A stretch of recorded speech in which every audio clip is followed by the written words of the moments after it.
Hi, I'm James Strassel, and this is my Scrum report for June 12th, 2013.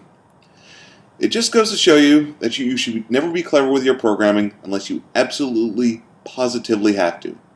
After I made my pull request to Mongoid, I started to tackle the friendship system. As you may recall, I was going to have the user collection relate to itself through a has and belongs to many relationship, one of those neato things that Mongoid is capable of.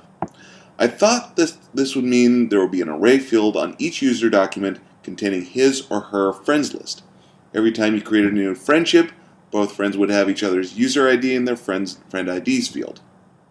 You could use both users to reference each other so you could figure out who they can message, see their profile, invite to events, etc. I cribbed from the relationship model in Michael Hartle's Rails tutorial app. But you see, I was going to do something different. I wanted users to only have mutual friendships. I wanted to get rid of the join table so I could have so many less queries on my database. I thought I had already had it working through the tests on the user model. All I had to do was to get the friend and unfriend buttons working in the view. I was a little unsure of this because the pattern I was using still assumed there was a join table. So I put it out to the guys at the Fraser Valley Ruby Brigade official IRC channel. Brian Pierce opted to help me out. We got to explicitly use the friendship controller to create the relationship. When all was said and done, strange things started to happen. User A would friend user B would show up in user A's friend list, but user B wouldn't acknowledge user A as a friend. Just like high school. It turns out that has and belongs to many relationships have a lot of trouble when working with just one collection. It can't figure out which direction the relationship is going. Again, just like high school.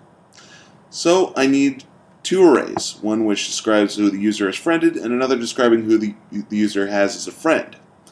I was working under this pattern before, so I restored it and tried it out in the console. It works, but the records aren't saving. I tried to use the save bash method and find that it can't save because the user's password is missing. Crap. That means if I'm going to use two arrays, I need to disable the password validation on the user model. But if I do that, a user could replace the password with an invalid value, leaving the system completely exposed to hackers. So how do I make this work without messing with the model attributes? My friend Brian presented the solution. Use a join table. That way, the direction of the relationships will be kept nice and explicit.